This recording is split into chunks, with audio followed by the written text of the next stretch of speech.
हमारा भाई मुकेश कुमार गांव में जनरल स्टोर चलाते हैं, जनरल दुकान, और अपना परिवार का भरण पोषण करते हैं। 23 तारीख को सुबह में बगल में एक पंडित बिघा ग्राम है, वहाँ के भोटी यादव इसका पुराना मित्र है, पुराना मित्र था और है भी। तो सुबह में 7:30 बजे के करीब मुकेश जी के पास कॉल किया, तो ये सोए हुए थे, उस समय कॉल को उठाए नहीं, रिसीव नहीं किए। इसके बाद 7:30 से 10 मिनट के बाद 15 मिनट बाद भोटी यादव यहाँ आ पहुँचा घर पे मेरा, और इसे जगाकर उठाकर अपने साथ ले गया घूमने के लिए। दोनों दोस्त था, चले गए। जाने के बाद करीब 10-11 के बीच में मेरी माँ खोजने के लिए गई, क्योंकि खाया नहीं था सुबह से। जब माँ उसके घर पे गई तो भोटी यादव की माँ बोली कि चला गया है। तो फिर माँ लौटने लगी, तो रास्ते में एक सरैया के सौ जी कोई थे, राम जी सौ, वो बोला कि आपका बेटा बैठा हुआ है चमटरोली में। इसके बाद माँ फिर लौट करके चमटरोली चली गई, तो वहाँ देखा कि भोटी यादव के साथ बैठा हुआ है। उस जगह पे रंजन यादव और धूरी यादव का 2 बेटा, उसमें एक महेश यादव और मंझला यादव, ये सब एक जगह पे बैठा हुआ था। तो मम्मी इसको लेके आने लगी, तो उसमें भोटी यादव कहा कि से आप ऐसा है कि चले आते हैं इधर चमटोली में आप। तो माँ बोली कि हम घर में ही रहते हैं, एक ही हैं माँ और बेटा, तो हम नहीं खोजेंगे तो कौन खोजेगा बेटा को।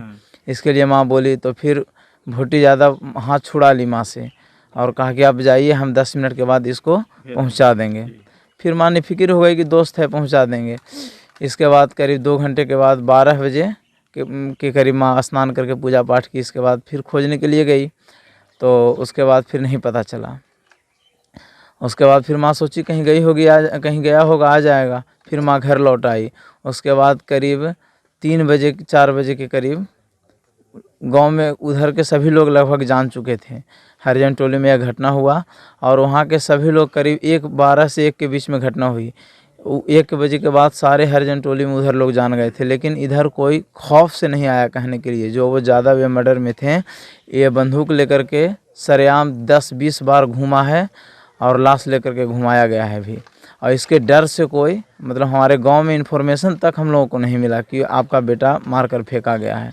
तो इतना उसका वर्चस्व और गुंडागर्दी, इससे हम लोग सब सारा गांव डरा हुआ है। जाम तो यही 5 लोग उसमें, और इनका हरिजन के हैं जिसको नामजद अभी तक खुलासा नहीं हुआ है। पुलिस के पास जब आप गए तो क्या हुआ?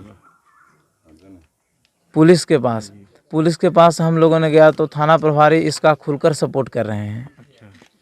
और यहाँ पर हम लोग थाना प्रभारी को आग्रह किया कि हम लोग का अंतिम जो है वह प्रशासन पर ही विश्वास है।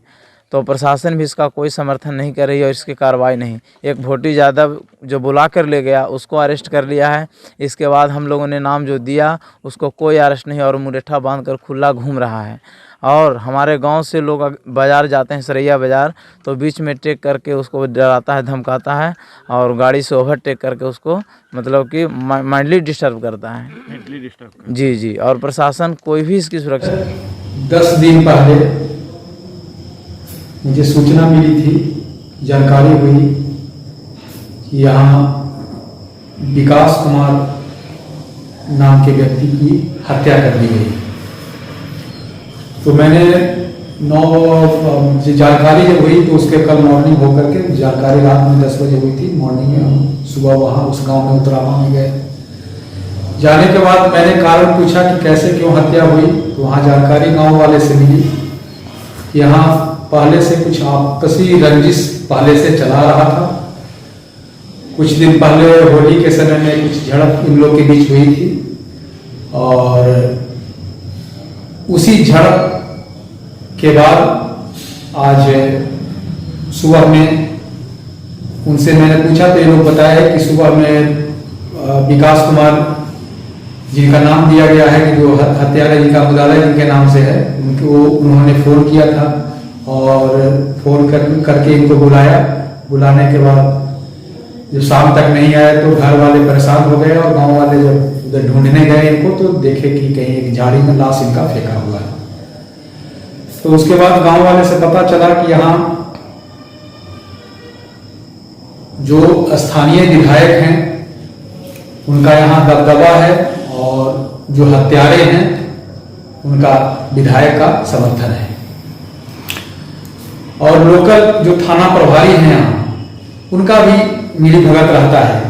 वो इस एरिया में कास्टिज्म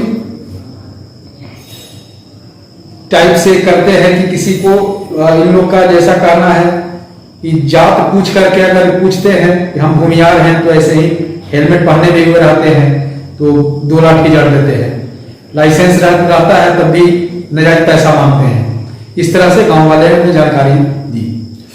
तो पुलिस प्रशासन इसमें अभी तक क्या कार्रवाई की है? पुलिस प्रशासन सर, हम लोग डीएसपी साहब से खुद हम मिलने गए और मिलने के बाद उन्होंने आश्वासन दिया कि ठीक है, इस पे आगे कार्रवाई हम देखते हैं, समझते हैं, इंक्वायरी करवाते हैं। और मुझे सर पदाधिकारी पे और कानून पे विश्वास है।